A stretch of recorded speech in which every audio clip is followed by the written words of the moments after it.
What's going down, everybody? It's another day in paradise, and I'm your favorite Bubby Jethro, and these are my opinions. Just wanted to make a quick video shouting out Barron Trump. I knew like he had leaned in and said something to Joe Biden at the inauguration, but I never really paid attention to it until yesterday. I actually saw a video about it, and this little guy is a stone cold killer.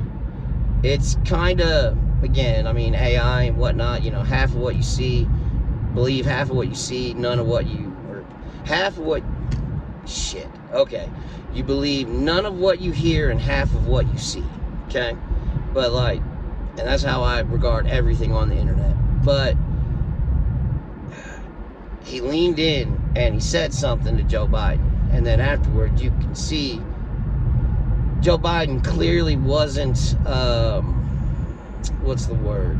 He certainly didn't seem to be comforted by what Barron Trump said to him. In fact, he seemed a little kind of discombobulated and scared, if I'm 100% honest.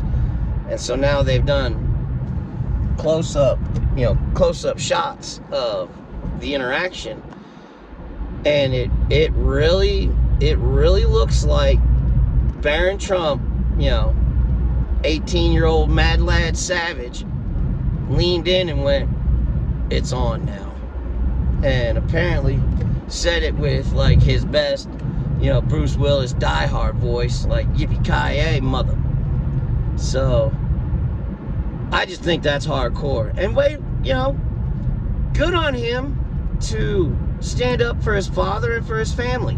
Like, these people, they tried to ruin his business, ruin his reputation, send him to jail, bankrupt his family, and then they tried to end him. Hi, Pennsylvania. Which, again, no one has ever really asked CNN the question, like, wow, you guys only televised one Trump rally that entire summer. And it was Pennsylvania. Interesting. What a hell of a coincidence, huh? I don't believe in coincidences. You shouldn't either. So, I hope mad lad, little savage Barron Trump, salute you today, and I hope you made that old dementia patient shit his pants a little bit, because, like I said, he don't even know what's going on. But USAID, over. Your grifts, over. The money laundering trough, it's not over. But Elon, Sherlock Holmes, Iron Man in real life, he's throwing up a bunch of shit in y'all's way.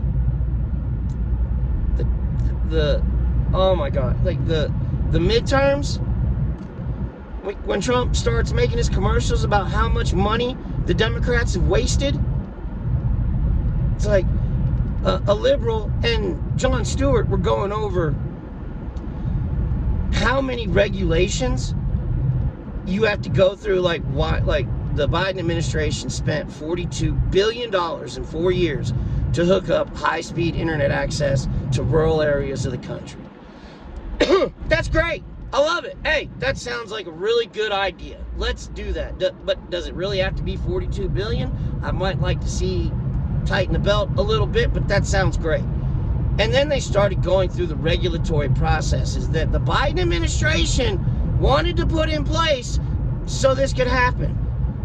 You know how many homes they've hooked up after spending $42 billion? Yeah, the big squadoosh. Goose egg. Nada, baby.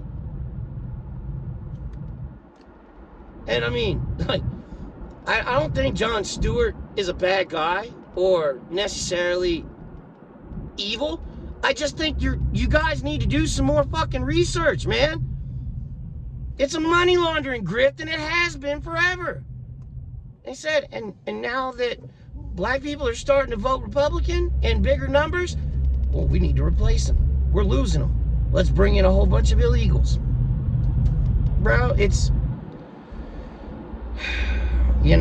I'm not, and again, anyone who wants to scream like, oh my God, you're this or that, or an idiot or an acist or whatever, like, nah, bro.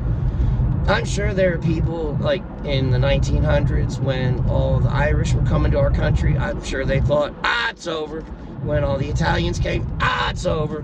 When all the Puerto Ricans and Hispanics from South America and Mexico came, it's over. Nah, bro. I will agree, like, okay, our diversity is our strength when it happens naturally. This isn't something you can fake or artificially create. Because again, in my videos, I always talk about, you know, your best laid plans aren't always the best plans to get you laid. And lots of times you end up in a place you never expected. And that's the fucking land of unexpected consequences.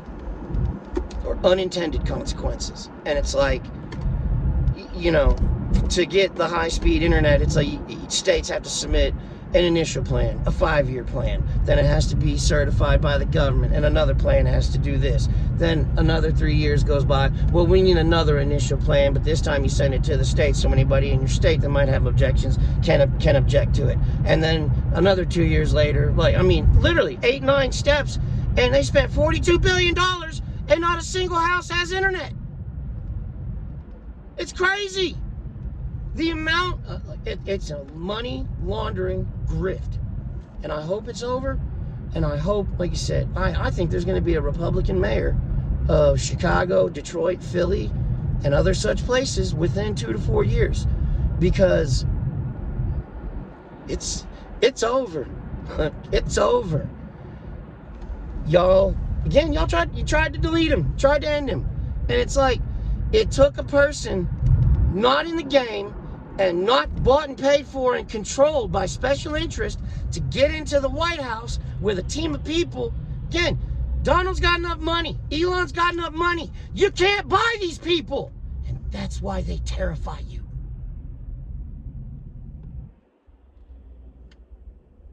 I see Donald Trump and it's like the Dave Chappelle, Rick James song. I see his aura and it's beautiful. I love you, Donnie, baby. You're my president. Sherlock, Iron Man, Elon, whatever. Sir, keep up the good work and we love you. God bless America. And I hope Jon Stewart and his ilk continue to see the light. This is Jethro, baby. I love y'all. Be good or be good at it.